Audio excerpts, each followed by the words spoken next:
Та бид хог хаягдлыг хэн ч хэрэггүй зүйл гэж хардаг. Тэгвэл бид хог хаягдлыг өөртөө хэрэгтэй зүйл болгон ашиглах боломжтой бол ямар вэ? Нэгдсэн үндэсний байгууллагын байгаль орчны хөтөлбөрийн олон улсын хүрээлэн буй орчны технологийн төвийн мэрэгжилтнүүд бид хог хаягдлыг аль хэдийн хэрэгтэй зүйлс ашиглаж эхэлсэн. Бид улс орнуудад үндэсний болон орон нутгийн хэмжээнд байгалийн нөөц баялгаа зөв зохистой ашиглах, хог хаягдлыг багасгах, дахин ашиглах, дахин боловсруулах чиглэсэн оновчтой шийдлийг олж тодорхойлон байгаль орчинд ээлтэй технологиг нэвтрүүлэхэд төрөл бүрийн дэмжлэг үзүүлэн хамтран ажилладаг. Өнөөдрийн байдлаар манай дэлхийн нийт хүн амын тоо 7.3 тэрбум байгаа ба 2030 он гэхэд бид 8.3 тэрбум болно гэсэн судалгаа байна. Гэтэл бид өнөөдрийн байдлаар нэг бүхэл бүтэн дэлхий болон мөн түүний тэн хагастай тэнцэх дэлхийн нөөцийг ашиглаж байна. Ингэснээр бид 2030 он гэхэд 50% илүү эрчим хүч, 40% илүү усны нөөц, 35% илүү хоол хүнсний нөөц нэмэлтээр хэрэгтэй болох юм. Мөн түүнчлэн дэлхийн агаарын дундаж температур 2 градусаар нэмэгдэж болзошгүй гэсэн судалгаач бас байна. 21-р зуунд өсөн нэмэгдэж буй үйлдвэрлэл хэрэглэнээс үүдэн байгалийн нөөц шавхагдах аюул нүүрлээд байгаа бөгөөд нөөцийн хомсдол нь дэлхийн нийтийн тулгымдсан асуудал болж байна. Бидэнд цаг алдалгүйгээр даруйхан хог хаягдлын талаарх ойлголт, хандлага яаралтай өөрчлөх цаг ирээд байна. Япон эцэг их өвөө эмээнэр хүүхдүүд ач зээнэртэй хог хаягдал гаргахгүй байхын ач холбогдлыг Мотанай буюу хайр юм гэсэн ганцхан үгээр өдөр тутам зааж сургаж байдаг. Байгаль дэлхийн бидэнд өгсөн өгөөж хишгийг хүн төрлөختөн бид зөв зохистойгоор хэрэглэж занших нь нэн тэргүүний асуудал.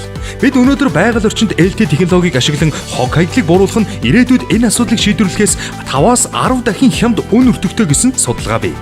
Дэлхийн маш олон улс орон хотууд хог хаягдлын менежментийг сайжруулах чиглэлээр бидэнтэй хамтран ажиллаж байна. Бид ирээдүйд хог хаягдлыг дахин боловсруулж эрчим хүч болгон ашигладаг болсноор төвлөрсөн хогийн цэгт очдог хаягдлын хэмжээг дөрвтэй бууруулах боломжтой. Бидэнд хийхийг хүсэж байгаа мөн төлөвлөж байгаа ажлууд асар их байна. Өнөөгийн байдлаар дэлхийн хэмжээнд 2 тэрбум гаруй хүн хатуу хог хаягдал цуглуулах үйлчилгээг авч чадахгүй амьдарч байхад 3 тэрбум гаруй хүн чанарын шаардлага хангасан хог хаягдал зайлуулах цэггүй орчинд амьдарч байна. Хатуу хог хаягдлын зохистой менежмент гэдэг бол хүн бүр шаардлагатай нэн тэргүүний үйлчилгээ. Та дэлхий дээрх хүн бүр чанарын шаардлага хангасан хог хаягдал зайлуулах цэгтэй, цэвэр, эрүүл орчинд аз жаргалтай амьдраасаа гэж хүсэхгүй гэж үү? Бидний зорилго зөвхөн үгээр зогсохгүй. Бид иргэд хувийн хэмжил төрийн байгууллагад зөв зөвхтэй ухаалаг шийдвэрийг гаргаж хамтран ажилласаа гэж хүсэж байна. Бид хамтдаа хог хаягдлаа багасгаж, дахин ашиглаж, дахин боловсруулж сурснаар байгаль орчныг хамгаалж, нийгэм эдийн засагт эерэг өөрчлөлтийг авчирхаас гадна тогтвортой хөгжлийн зорилтод хүрэхэд ихээхэн ач холбогдолтой гэдгийг батлан харуулахыг хичээн ажиллаж байна. Энэ бүхний үр дүнд та бид ямар гайхалтай үр дүнд хүрч болохыг төсөөлөд үзээрэй. Жил бүр ойролцоогоор 1.3 тэрбум тонн хүнсний хог хаягдал гардаг. Гэтэл энэхүү хүнсний хог хаягдлаар бид дэлхийн хэмжээнд шим тэжээлийн дутагдлалд орсон өлсгөлөнд нэрвэгдсэн хүмүүсийг 2 дахин илүү хооллож, өлсгөлөнгийн аюулаас хамгаалж чадна. Өнөөдрийн байдлаар дэлхийн хэмжээнд 15-аас 20 сая хүн хог хаягдлын салбарт албан бусаар ажиллаж байна.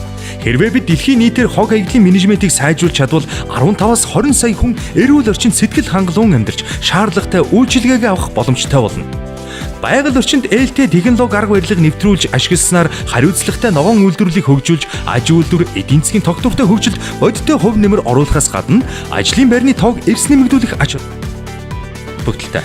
Зөвхөн Европт гэхэд 2000-аас 2010 оны хооронд хог хаягдлын салбар дахь ажлын байрны тоо 2 дахин нэмэгдэн 2 сая гаруйд хүрчээ. Дэлхийн хэмжээнд ирээдүйд хаягдалгүй эдийн засгийг дэмжин хөгжүүлснээр 9-өөс 25 сая орчим шинэ ажлын байрыг бий болгох боломжтой гэсэн тооцоо гарсан байна. Тэгвэл эдгээр нь байгаль орчинд ямар эерэг нөлөөтэй байх вэ? Хог хаягдлын цогц менежментийг нэвтрүүлснээр хүлэмжийн хин ялгарлалтыг даруй 15-аас 20% бууруулж, уур амьсгалын өөрчлөлтийг сааруулахад чухал ач холбогдолтой юм. Хог хаягдлын зохистой менежментийг хийж чадсанаар байгалийн гамшигт үзэгдлийн өр нөлөөг багасгаж, уур амьсгалын өөрчлөлтийг даван туулах чадварыг нэмэгдүүлэх боломжтой юм. Хэрвээ та бид хог хаягдлыг хэнд чирэггүй зүйл гэж хардаггүй бол ямар вэ? Хэрвээ бид өөрсдийн ойлголт, дадал зуршлыг өөрчилж чадах бол ямар вэ? Хүн бүр цэнгэг ус, эрүүл хөрс, цэвэр агаартай орчинд амьдрах боломжтой. Энэ бол мөрөөдөл биш. Бид бүгд хийж чадна. Өөрчлөлтийг өөрөөсөө. Мотанай